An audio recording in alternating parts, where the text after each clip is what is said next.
Dalam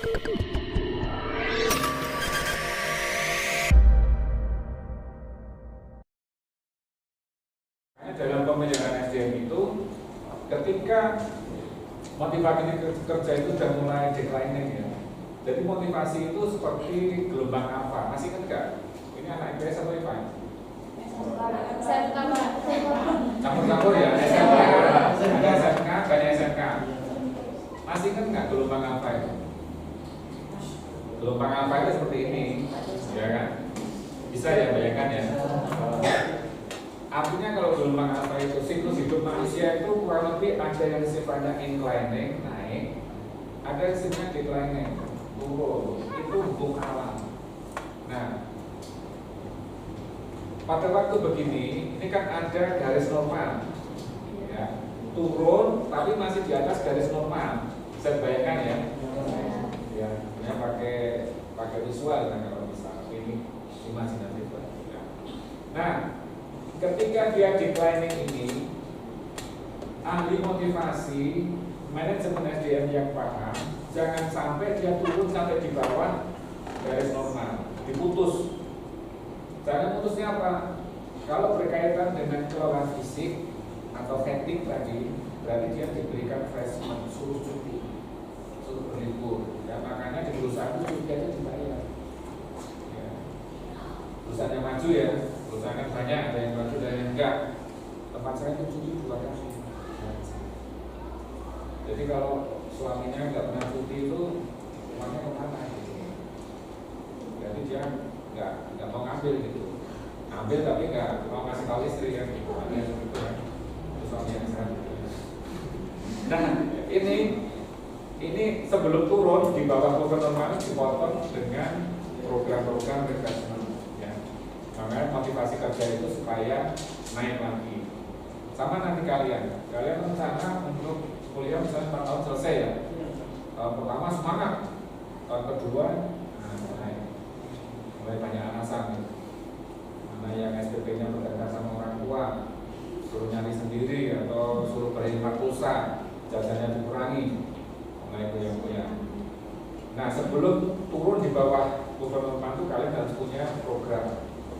Itu bisa bermitra dengan mahasiswa universitas lain, saling memotivasi, saling proses. Itu masalah terkait dengan motivasi kerja.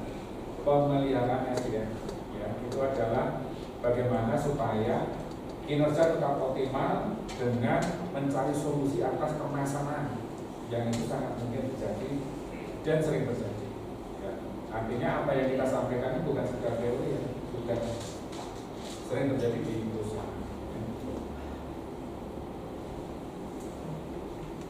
Nah, sekarang ada pertanyaan yang terkait dengan apa yang saya sampaikan mungkin. Silakan. Silakan. Terkait penilaian prestasi kerja sendiri, bagaimana suatu perusahaan mempertahankan satu SDM yang berkinerja tinggi? Ya, bagaimana terkait mempertahankan SDM yang berkinerja tinggi supaya tidak keluar dari perusahaan itu ya.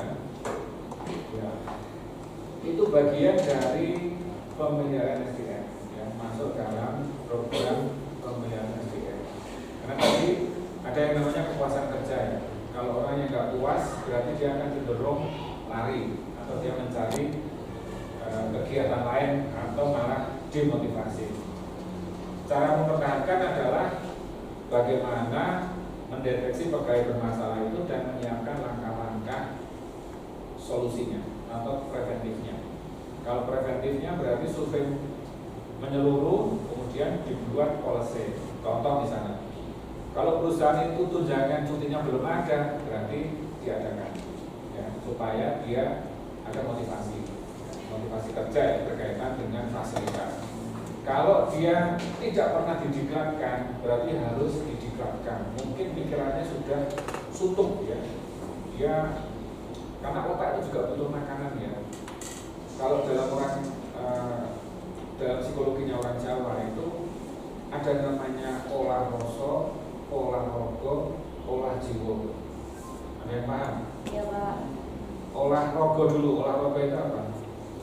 ya olahraga, exercise ya, itu ada hormon kebahagiaannya. Kalau kalian lari-lari aja, keliling-keliling fresh itu seneng kan, bugar, itu adalah hormon kebahagiaan. Jadi kalau mau bahagia lari-lari aja, salah satu solusinya olahraga namanya. Ya.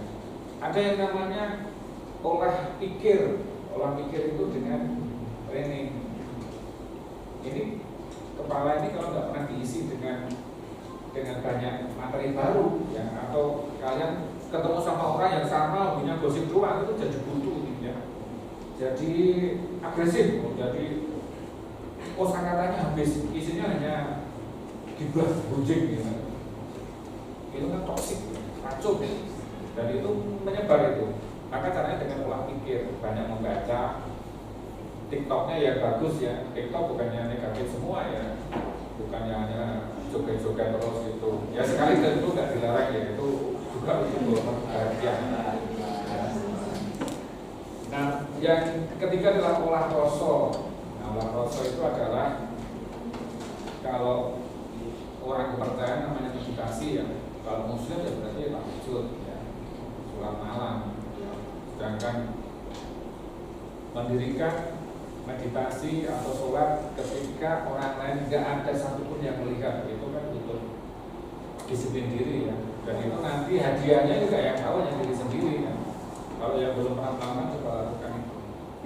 Kalau orang merasa kuat nggak misalnya jam 2 pagi itu sholat 8 rakaat sama witir 3 rakaat dengan sempurnanya berdiri itu, atau paling sholatnya anas sama kuhu terus kan, anas kuhuan kuhu itu ya cepat selesai gitu. Nah itu juga bagian dari olah rasa ya. Termasuk olah rasa itu ya konsultasi ke orang tua. Orang tua itu bukan orang paranormal ya, ke ibu, mungkin ke simbah, kayak yang ngobrol-ngobrol ini kan nanti dapat pencerahan itu. Meskipun lama-lama itu pencerahannya terlalu banyak ya, ceritanya terlalu banyak, apalagi simbah-simbah ya. Yang curhat simbahnya bukan kita malah gitu. Tapi itu disimak aja, itu ada nanti akan ada kearifan ya. Bagaimana cerita kakek nenek dulu, perjuangannya gitu ya.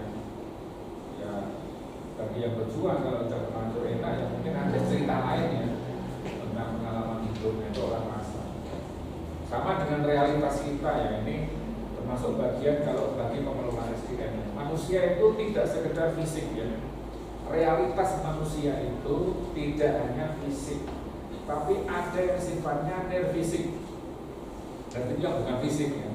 Tapi sakit kalau tadi sekali itu fisik atau nerfisik?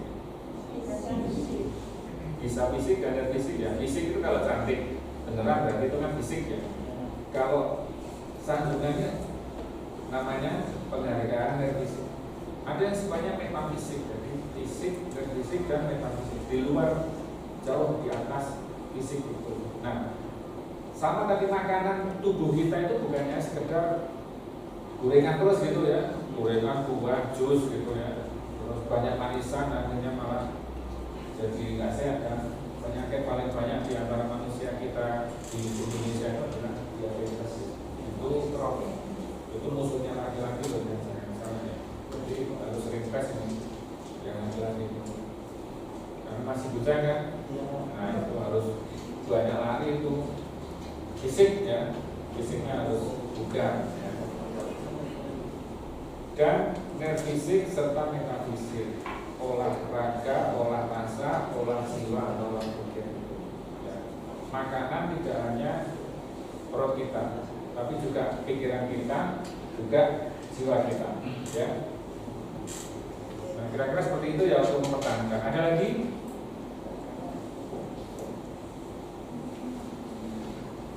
Lanjut ya, untuk pemilihan sudah cukup ya. Nah, bagaimana tadi yang telah kita sampaikan bahwa kuliah kita itu ada metode ceramah, tajam, presenter, dan tugas. Nanti kalian akan bisa beri tugas ya untuk meringkas materi ini ya, dibuat menjadi 4 kelompok ya dari masing-masing mahasiswa ini.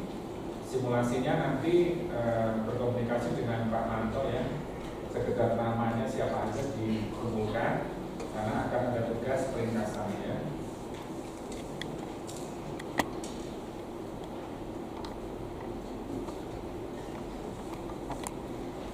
ini hal yang perlu diperhatikan ketika mengerjakan tugas-tugas ya, tugas-tugas yang akan kita kumpulkan untuk pertemuan minggu berikutnya ya, untuk meringkas tadi ya.